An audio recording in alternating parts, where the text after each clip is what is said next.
Imagine a drone flying over a battlefield. It detects a person below. Artificial intelligence identifies that person as a target.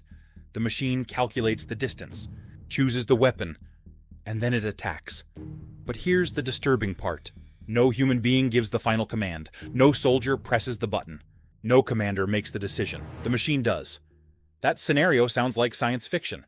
But the United Nations and the International Committee of the Red Cross are warning that the world is moving dangerously close to exactly that reality. And they're calling for international rules before technology moves faster than governments can control it. So how close are we to autonomous weapons that can choose who lives and who dies? Why haven't governments already agreed on rules? And could artificial intelligence fundamentally change warfare? This is Global Brief News, beyond the headlines. The latest warning comes from two of the world's most important international institutions, the United Nations and the International Committee of the Red Cross. They are calling on governments to establish legally binding international rules governing autonomous weapons. Their concern is straightforward. Artificial intelligence is advancing rapidly. Military technology is advancing alongside it, and increasingly sophisticated weapons can already detect objects, navigate environments, analyze information, and respond with extraordinary speed. The question is what happens when those capabilities are combined. A weapon could potentially identify a target, meeting programmed criteria, with decreasing levels of direct human involvement. The UN and Red Cross argue that humanity should establish clear limits before, not after, such systems become widespread, because once autonomous weapons are deployed at scale, controlling their proliferation could become much harder. First, we need to separate reality from Hollywood. An autonomous weapon doesn't necessarily look like a humanoid robot carrying a rifle. It could be a drone, a missile, a robotic vehicle, a naval system, or even software connected to a weapons platform. The important issue is not what the machine looks like, it's how decisions are made. Modern militaries already use automation. Missile defense systems can detect incoming threats extremely quickly. Drones can navigate using automated systems. Computer vision can identify vehicles, buildings, and other objects.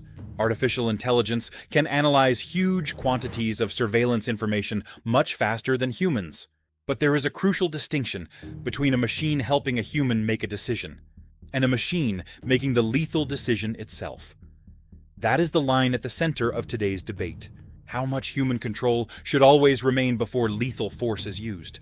If autonomous weapons are so controversial, why develop them? Because militarily, the advantages could be enormous. Start with speed. On a modern battlefield, seconds matter. A human operator may need time to examine video footage, identify a threat, communicate with commanders, and receive authorization.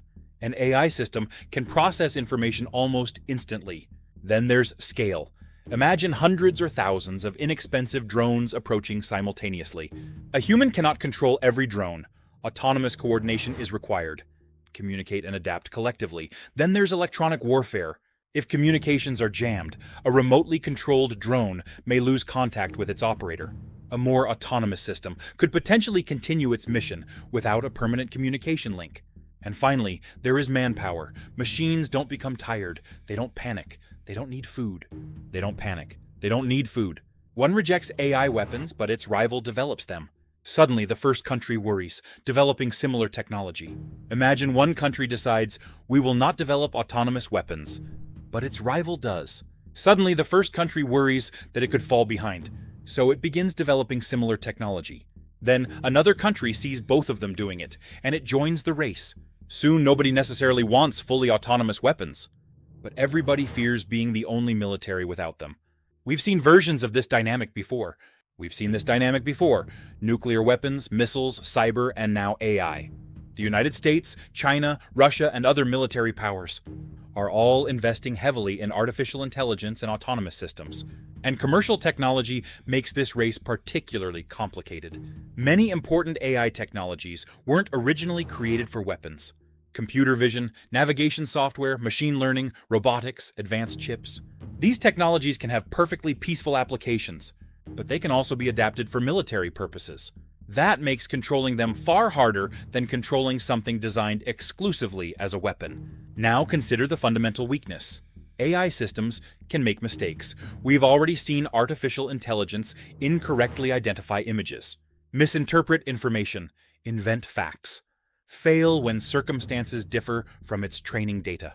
Fail when circumstances differ from its training data. Usually, those mistakes are inconvenient. A chatbot gives you the wrong answer. An image generator creates something strange. A recommendation algorithm shows you something irrelevant. But imagine the consequence when the AI controls a weapon. A civilian vehicle resembles a military vehicle. A farmer carrying equipment resembles an armed fighter. A hospital looks similar to another structure in satellite imagery. A child appears beside somebody the system identifies as a combatant. War is messy, smoke, darkness, damaged buildings, incomplete intelligence, confusing uniforms. Civilians and soldiers occupying the same areas. Human soldiers make terrible mistakes too. Human soldiers make terrible mistakes too. But autonomous weapons introduce a new question. Recognizing an object is not necessarily the same as understanding a situation. Suppose an autonomous drone attacks the wrong target. Who is responsible? The programmer? The company that manufactured the system? The commander who deployed it? The government that purchased it? The soldier who switched it on? Or nobody? The programmer? The company that manufactured the system? The commander who deployed it? Combatants must distinguish between military targets and civilians. Attacks must follow rules around proportionality and military necessity. A machine cannot stand trial. An algorithm cannot feel remorse. Software cannot explain its moral reasoning. That is why critics argue meaningful human control must remain at the center of lethal decisions. Not because humans never make mistakes, they obviously do, but because warfare ultimately involves legal and moral responsibility. When decision-making is distributed between humans and machines. There is another perspective. Supporters of military AI argue autonomous systems could sometimes make warfare more precise, not less. Humans become frightened, angry, exhausted, confused. Soldiers sometimes make emotional decisions under enormous pressure. A machine doesn't feel revenge. It doesn't panic. It doesn't deliberately ignore an order because it is angry. If accurate, supporters argue they might identify targets more consistently. AI could abort an attack instantly when civilians enter, and defensive autonomous systems could save lives by intercepting missiles and drones faster than human operators could respond. That is why this debate isn't simply AI weapons bad, human weapons good. The real question is, which decisions should machines be allowed to make? Under what circumstances? And how much human control is enough? If the risks are obvious, why hasn't the world simply banned autonomous weapons? Because countries disagree about what should be prohibited. Some governments and humanitarian organizations support strict, legally binding restrictions. Others argue existing international humanitarian law already applies regardless of whether a weapon uses AI. Then there is the definition problem. When does automation become autonomy? If a human selects a target, but software controls the weapon afterward, is that autonomous? What if the human approves an area containing several possible targets? What if the machine can only attack tanks?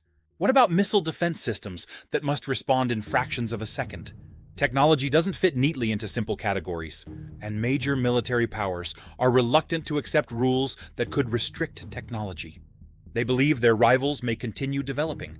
That is why negotiations have moved slowly, even as the technology moves quickly. There are three broad possibilities. Scenario 1. Governments agree on binding limits. Some applications are prohibited completely. Others operate under strict rules. Some applications are prohibited completely. Others operate under strict rules. That could establish international norms before autonomous weapons become widespread. Humans remain involved in critical decisions, but countries interpret those standards differently. Major powers refuse binding restrictions, but establish military doctrines and voluntary standards. Humans remain involved in critical decisions, but countries interpret those standards differently. AI systems identify and prioritize targets. Military decisions happen at machine speed. Competition accelerates. Drone swarms become increasingly independent.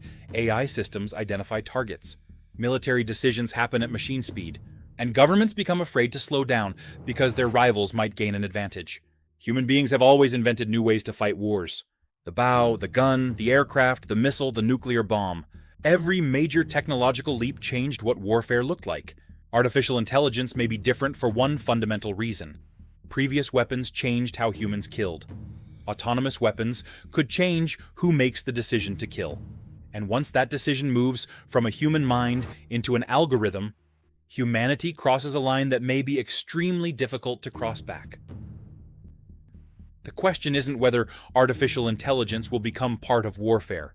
It already is.